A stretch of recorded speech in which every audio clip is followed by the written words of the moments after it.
እነዚህን የአብይ አህመድ ንግግሮች ብቻ በመመልከት የሰውየውን የመተላለቅ ፖሊሲ በሚገባ መገንዘብ ያልቻለ እሱ ከፖለቲካ ሰፈር መራቅ የሚገባው መሆን አለበት። ማንን ከማን ጋር ማጋጨት እንደሚገባም ሲያስረዱ አማራ ከኦሮሞ ጋር መስራትና ኦሮማራ ማለት ሲችል የተቀደሰ አማራ ከትግራይ ጋር ሲወዳጅ ግን የተራከሰ ነው ማለታቸው ሳያንስ የአፄ ዮሐንስን ታሪክ እንዳሻቸው አንድ ጊዜ አማራ ገዳይ፣ ሌላ ጊዜ ደግሞ በሱዳን ተገዳይ እያደረጉ ያቀርቡታል። ከጥቂት ዓመታት በፊት ሱዳን በጦርነት አግዛኝ ትግራይን ወጋሁ ብለው በፓርላማ የሱዳንን መንግስት በይፋ እንዳላመሰገኑ አሁን ደግሞ ትግራይ ለምን ከአፄ ዮሐንስ ገዳዮች ከሱዳኖች ጋር ገጠመ ይላሉ። እርስዎ ከ5 ዓመታት በፊት ከሱዳን ጋር ተባብረው ትግራይን ሲወጉ ያኔ አፄ ዮሐንስ አልተገደሉም ነበርን የሚለውን ቀልደኛ ጥያቄ እንለፈው። አብይ አህመድ አሊ የሰሜን ጎንደር ነጻ አውጪ መስለው ለመታየት የሚያደርጉትን ጥረት ሲቀጥሉ ወልቃይትን ለጎንደር አመጣሁለት፣ ጎንደርም ከጎንደር ወልቃይት እየተመላለሰ ነው፣ ለጎንደር መገጭ የሚባል ግድብ ሰራሁለት፣ ጎጃም እየተቃወመኝ፣ ለጎንደር የፋሲልን ግንብ አደስኩለት፣ የጎንደር ፒያሳን አዳነች አበቤ ልኬ ኮሪደር ልማት አሰራሁለት፣ ጎንደር ከኦሮሞ ጋር የተጋባ ነው፣ ኦሮማራን የመሰረት ነው፣ ጎንደሬው አምባቸውና እኔ ኦህዴዱ ነበርን፣ የኦሮማራ አልጋ ሳይጸና የአማራ ቢምቢዎችና ትንኞች ውጊያ ከፍተው እረፍት ነሱን። አሁንም መፍትሄው ኦሮማራ መሆን አለበት እንጂ እንዴት አማራ ከትግራይ ጋር ተጣምሮ አየዋለሁ ሲሉ ከርመው ባሳለፍኑ ቅዳሜ ማለዳ ደግሞ በዚያው በወልቃይት አቅጣጫ ሸረሪና በተሰኘው ቦታ ጦርነት ከፍተው ግማሽ ቀን ለበለጠ ጊዜ ተዋግተው ኢትዮጵያውያንን ለሞት ዳርገዋል። አብይ በዚያ ግንባር ለምን ጦርነቱን መክፈት አስፈልጋቸው የሚለው ጥያቄ ውስብስብ ማብራሪያን አይጠይቅም። የጠቅላይ ሚኒስትሩ ፍላጎት ትግራይ ወልቃይትን ሊወስድ ሲመጣ እኔ ለጎንደር ስል እየተፋለምሁ ነውና ጎንደር ሆይ ጉድበልልኝ ለማለት ነው። አይምባ የተባለውን የሰሜን ጎንደር ከተማ እንደነ አጣዬ ያወደሙ ጠቅላይ ሚኒስትር፣ የጎንደር እናት የልጅሽን አስከሬን አልሰጥሽም ብለው ያስለቀሱ ጠቅላይ ሚኒስትር፣ በአንድ ቀን ብቻ 16 ጊዜ በድሮን ደብረታቦርን የሚደበድቡ መሪ የጎንደር ነጻ አውጪ ሆነው ሊከሰቱ ይዳዳቸዋል። ጀርመናዊ ጋዜጠኛ ሄይነር ሆፍማን አብይ ቢውልድስ ለግዠሪ ፕሌይግራውንድ በሚለው ጽሑፉ ጠቅላይ ሚኒስትሩ በህዝቦች መካከል ሰላም እንዳይኖርና ብሔሮች እርስ በርስ እንዲዋጉ እሳቸው ግን በስልጣን እንዲቀጥሉ ብቻ ነው ፍላጎታቸው ሲል እንዳስነበበው ሁሉ የኦህዴድ ብልጽግና አለቃ ጥሪ እያደረጉ ያሉት የጎንዮሽ መዋጋትን ነው።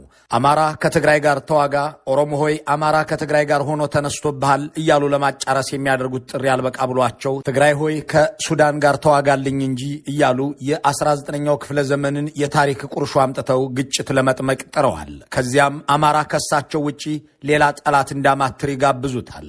የአማራ ህዝብ እንደ ህዝብ በጠላትነት ፈርጆ የኖረው ማን ነው?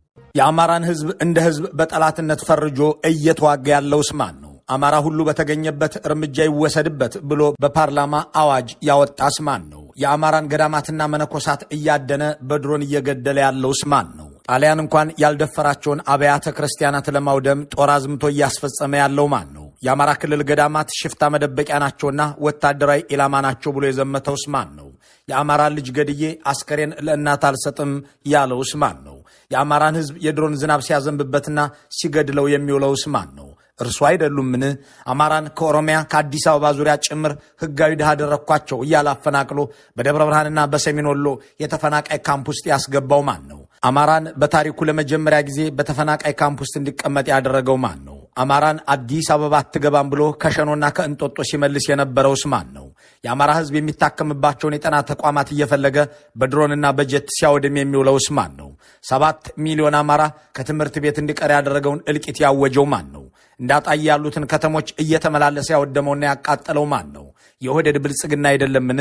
የአማራ ክልል ፋብሪካዎችንና ዩኒቨርሲቲዎችን የጦር ካምፕ እንደሆኑ ሰራዊትም እንዲያከማቹ ያደረገው የኦህዴድና የተላላኪውን ጦር አይደለምን?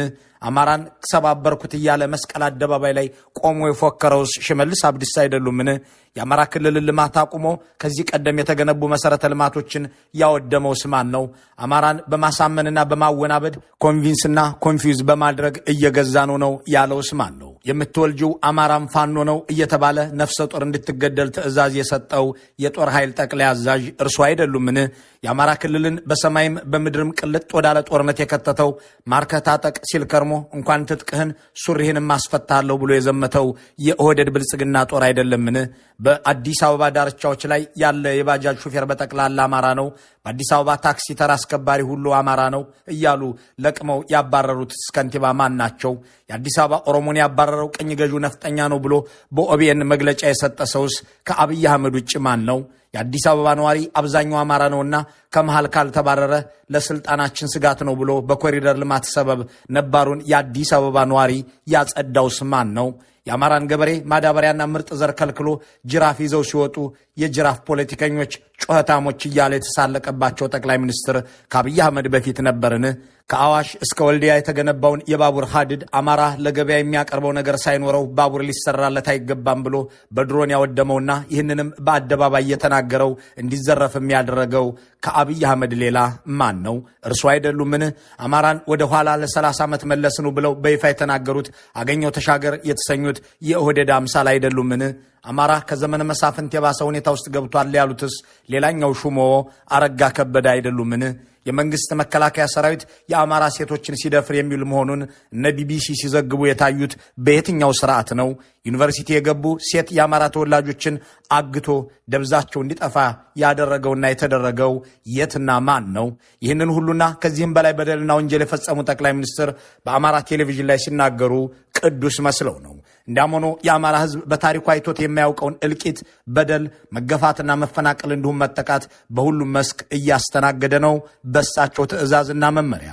እንኳን የኢትዮጵያ መንግስታት ወራሪው ጣሊያንም የኦህዴድ ብልጽግናን ያህል የገደለው የበደለውና ያፈናቀለው አይደለም የአማራን ሕዝብ። እኔ ለአማራ ያደረግኩትን ከኔ በፊት በነበሩት 20 ዓመታት ውስጥ እንኳን አልተደረገለትም ይላሉ። በእርግጥ የአማራ ሕዝብ ከሳቸው በፊት በነበሩት 20 ዓመታት ብቻ ሳይሆን በመቶ ዓመታቱም ውስጥ በሴቶቹ፣ በእሴቶቹ፣ በእምነት ተቋሞቹ፣ በትምህርትና ጤና ተቋሞቹ ላይ የአብይ አህመድን ያህል በደል ያደረሰበት የለም። እሳቸው ሊያነሱት በሞከሩት በ20 ዓመታት ውስጥም ቢሆን መለስ ዜናዊ አንድም ቀን አንድ መከላከያ ወታደር ጦርነት ለማካሄድ ይቅርና ለአጭር ሰዓት ኦፕሬሽን እንኳን በአማራ ክልል ውስጥ አሰማርተው አያውቁም። የአማራን ሕዝብ 11 እዝ ጦር ልከው በሰማይ ፈርሜ የምልከው ነው በሚሉት ድሮን ሲገድሉ የሚውሉት የኦህዴድ ብልጽግና አለቃ የአማራን ሕዝብ በጠላትነት ፈርጆ የነበረው ማን ነው እያሉ ሲናገሩ በየትም ቦታ ያለ አማራ እርምጃ ይወሰድበት ብሎ አዋጅ አወጀውስ ማን ነው የሚለውን ጥያቄ አይመልሱትም። ግን ይህንን ያደረጉት ራሳቸው ናቸው። በአብይ አህመድ ዘመን የታወጀው ጸረ አማራ ሁላ አቀፍ ጥቃት በየትኛውም ዘመን ተደርጎ ያውቅም፣ ከእርሶ ውጪ አማራ ግንባር ቀደም ጠላት የለውም የሚለውን የሚናገሩት ደግሞ ዕድሜ ጠገብ አዛውንቶች፣ ሁሉንም በጽሞና የሚታዘቡ የክልል አርሶ አደሮች ናቸው። እነሱን ምስክር እያደረግን በእርግጥ አማራ ክልል ከአብይ አህመድ ውጪ ከታሪክም ሆነ ከአሁናዊ ሁነቶች ሊጠራውና ሊጠላው የሚገባ ጠላት አለውን ብለን እንጠይቅ። ረኮ አመከነ ጀደሜ ዱበተሙ እንደንደኝ ኬስ ኦሮሞ ለመናገር በሚከብድ ደረጃ ችግር ውስጥ እንዲገባ በቀኝ ገዢው ስርዓት ለአንድ ክፍለ ዘመን ያክል ጉዳት ደርሶበታል። እንደ ጎሳ አብቹና ገላን ከመሬት በማፈናቀል ብቻ ሳይሆን መብታቸው ተረግጦ ማንነታቸው ተገፎ ኦሮሞነታቸውንና የመሬት ባለቤትነታቸውን በመንጠቅ ፊንፊኔ የኦሮሞ ብርትና የማንነት ነጸብራቅ መሆኗ በጊዜ ሂደት እንዲረሳ ትልቅ ስራ ተሰርቷል። ይህንን የሚናገሩት ነፍጠኛው ኦሮሞን አፈናቀለ እያሉ በቀደመ ታሪክ የአሁኑ ህዝብ እንዲወጋ እንዲበሳጭና እንዲጋጭ የአሁኑ ትውልድ አማራና ኦሮሞ እንዲጋደል የሚፈልጉት ጠቅላይ ሚኒስትር በመንግስታዊው ኦቢኤን በኦሮምኛ የሰጡት ቃለ ምልልስ ነው።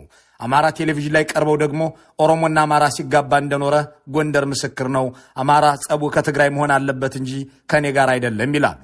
በኦሮሚያ ቴሌቪዥን አንዱን አፈናቃይ ሌላውን ተፈናቃይ፣ አንዱን ተጎጂ ሌላውን ጎጂ የሚያደርጉት ሰው በአማራ ቴሌቪዥን ቀርበው ደግሞ ምኒልክ ያለ ጎበና ንጉሥ አልሆነምና አማራ በተራ ጎበና ሁንልኝ እያሉ ኮንፊውዝና ኮንቪንስ ለማድረግ ይጥራሉ። ለማወናበድና የሚያሳምኑት ካለም ለማሳመን። አማራን እንደ ጠላት ቆጥሮ የኖረው ማን ነው ብለው ሲጠይቁም እንዲህ እያሉ መናገራቸውን ሾርት ሚሞሪያም ያሉት ህዝብ የረሳላቸው ይመስላቸዋል። የአማራ ህዝብ በአሁኑ ወቅት እርስ በርሱም እንዲጋደል ከጎረቤቶቹም ጋር ጦር እንዲማዘዝ ከሚቀሰቅሱት ጠቅላይ ሚኒስትር በላይ 10 እዝ ጦር አሰማርተው በምድር በሰማይ ከሚገድሉት ከአሁናዊ ጠላቱ ከአብይ አህመድ ውጪ ከታሪክም ሆነ ከዘንድሮ የፖለቲካ ኃይሎች ባላንጣነትን አያማትርም የሚለው ራሱ የክልሉ ገበሬ ነው። አሁን ያለው አብዛኛው የአማራ ክልል ህዝብ የመከላከያ ወታደርን በቴሌቪዥን እንጂ በአካል አይቶት አያውቅም ነበር።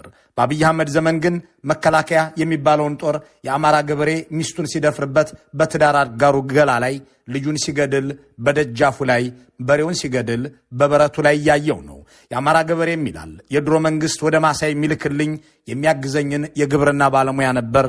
የአብይ አህመድ መንግስት ግን እኔን ከነከብቶች የሚገድል ከነ ልጆችም የሚረሽን ጦር ነው እያለ የተገደሉ ልጆቹን ፎቶ ይዞ በተሰበረ ልብ ይናገራል።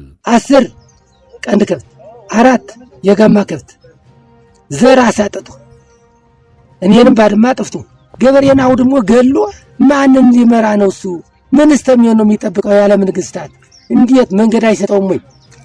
እንዴት አያቅበውም ወይ? የድሮ መንግስቶች እኮ ጥሩ ሆነው ታቅበው ሲለቁም በፍታዊ አቅማቸው ውጪ ነው ብለው አንድ ነገር ሳያጠፉ ገበሬውን ሳይጨቁኑ ገበሬውን ንጹሃኑን ዜጋን በቃ በሞራል በድል እያገዙን አይዟችሁ በርቱ ስሩ አልሙ በልማት ታገሉ ቆፍሩ እረሱ እያሉ ሲያግዙን ነበር። ይሄ ግን እንኳንስ ሊያግዝ ቀርቶ እያወደመ በሉት እያለ እየጨፈጨፈን እኒህ አርሶ አደር እረኛውን ልጃቸውን ከነከብቶቻቸው በድሮን የገደለባቸውን የአብይ አህመድን አገዛዝ እያማረሩ ነው። በስም ጠርተው ራሳቸውን ጠቅላይ ሚኒስትሩን። ለእኒህ አባት ከኒህ ጠቅላይ ሚኒስትር በላይ አፄ ዮሐንስንም ሆነ ሌላ ሰውን ጠላት ሊሆናቸው አይችልም። አሁን ደጃፉ ላይ የአብራኩን ክፋይና የእርሻ በሬውን ከሚገድልበት የአብይ አህመድ ጦር በላይ የትኛውም የአማራ ገበሬ ሐሰተኛ ትርክት ጠላት ሊሆነው አይችልም። እርስ በርስም እንድንጨፋጨፍ ያደረገን ከሌሎችም ጋር እንድንጋጭ የሚቀሰቅሰን ማንም አይደለም ራሱ አብይ አህመድ እንጂ እያለ በምሬት የሚናገረውም ራሱ የአማራ አርሶ አደር ነው። በጣም የሚያስለቅስ የሚያሳዝን ኃይለ ሥላሴ ጀምሮ እስካሁን ድረስ እንኳን ስንቆይ እንዲህ ያለ ታሪክ አይተናል። እንግዲህ እሱ ይመልሰው። የተጣለው ቦምብ በቁም የሚያቃጥል ስለሆነ ሁሉም ተቆራርጦ ተቦጫጭቆ ነው ባይናችን ያየ። የኔ ልጆች ሁለቱም ህፃኖች ፑሉ ላይ ነበሩ። እግዚአብሔር አምላክ አባት ያጎይ ሆኖ አትርፎልኝ ነው። 1 እና 2 እየተባለ ጭፍጨፋ ጀምላ ጭፍጨፋ ያዚ ከዚህ በላይ ምንም የለን ብለን ነው እኛው እናስ እንደ ኋላ ሲደርስበት ነው የምናውቀው እንጂ ትግሬን እሷን እንድትጣላ አማራ ጋር አደረገ። እሷም እንድትጨፈጨፍ እኛም እንድንጨፈጨፍ አደረገ። አጨፋጨፈ ላይ ጋብ ሲልበት ኃይሉ በመመንመኑ በማየቱ ትግሬን ደግሞ እሱ ወሮሞን ደግሞ አማራው መደብ እኮ ያንተን እናጡቷን የቆረጠ ነው ይቆርጥ ነበር አማራው እያለ ደግሞ በጎደኛ ያስተምር ነው። ይሄን የሚያደርገው ማን ነው?